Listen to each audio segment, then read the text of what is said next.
On this day, December 2nd, 1804, Napoleon Bonaparte crowned himself the first French emperor, along with his wife Josephine, who became the first French empress. Napoleon refused to let Pope Pius VII, who was in attendance, crown him as Charlemagne had 1,000 years earlier, crowning himself, asserting his hubris and autonomy. Napoleon was the greatest commander in Europe and had already dismantled a very powerful empire, the Holy Roman Empire.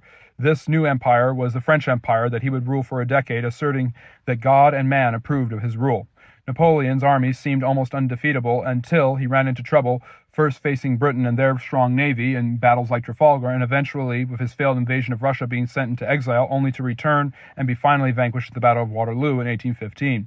Also on this day in 1823, President James Monroe, an expert in foreign policy, presented his Monroe Doctrine to his cabinet, which asserted that Europe would no longer be able to colonize North or South America. With this document, not only did the Americans snub their nose at the Europeans, asserting the autonomy of Latin America, but they also, for the first but not final time, spoke for the Western Hemisphere as its main power.